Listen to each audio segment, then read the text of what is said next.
नवी मुंबईमधील अक्षता म्हात्रे आणि यशश्री शिंदे या दोघी महिलांवर अत्याचार करून त्यांची क्रूरपणे हत्या करण्यात आली। या प्रकरणात यशश्री शिंदे व अक्षता म्हात्रे या दोघींच्या मारेकरी यांचे हे प्रकरण तात्काळ फास्ट ट्रॅक कोर्टात चालवून आरोपींना फाशी देण्यात यावी अशी मागणी अखिल भारतीय छावा युवा संघटनेने केली असून मारेकऱ्यांना शिक्षा देण्यात विलंब केल्यास अखिल भारतीय छावा संघटना रस्त्यावर तलवारी घेऊन उतरेल व त्यासाठी सर्वस्वी प्रशासन जबाबदार राहील।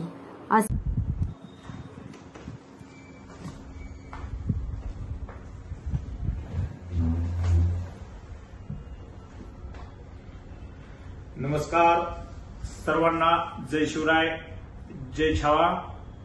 मी मच्छिंद्र चिंचोळे, अखिल भारतीय छावा संघटना पश्चिम महाराष्ट्र अध्यक्ष। आज सध्या जी महाराष्ट्रामधली जी न्याय व्यवस्था आहे ती खूप बेकार पद्धतीची चालू आहे।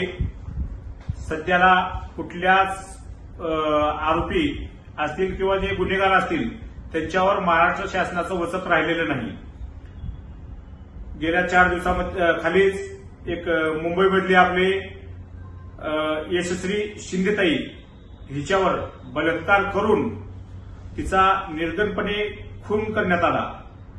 तो आरोपी सध्या पोलिसांच्या ताब्यात सापडला असून होईल तेवढं तात्काळ त्याला फाशीची शिक्षा दिली पाहिजे। यापूर्वी पण महाराष्ट्रामध्ये 2016 साली कोकुर्डीच्या ताईवर असाच बलात्कार करून तिचा खून करण्यात आला होता। त्यानंतर मुंबईमधील ताजी घटना असताना ठाण्यामध्ये एक मंदिरामध्ये एका म्हात्रेताईवर महाराजांनी बलात्कार करून तिचा पण निर्गुणपणे खून केला होता। तर माझा महाराष्ट्र शासनाला व गृहमंत्र्याला एक असा प्रश्न विचारायचा आहे, तुमच्यानं महाराष्ट्रामध्ये न्याय देणं किंवा आरोपीला फाशी देणं होतंय का सांगा। नाही तर आमची जी छावा संघटना आहे ते तलवारी घेऊन त्या आरोपीचा बंदोबस्त करेल। ही गृहमंत्री व महाराष्ट्रातले जे सरकार आहे त्यांनी ही मनावर घेऊन तात्काळ आरोपीला फाशी दिली पाहिजे, अन्यथा येत्या काळात छावा संघटना तलवारी घेऊन आरोपीचा बंदोबस्त करेल। एवढंच महाराष्ट्र शासनाला माझं जाहीर सांगणं आहे। येणारा काळ ही महाराष्ट्र शासनासाठी जेव्हा छावा संघटना रस्त्यावर उतरेल तेव्हा हे तुम्हाला आवरणं जमणार नाही आणि हे सर्वस्वी जबाबदार घर खात राहील असं मी देवेंद्र फडणवीसांना आवाहन करतो।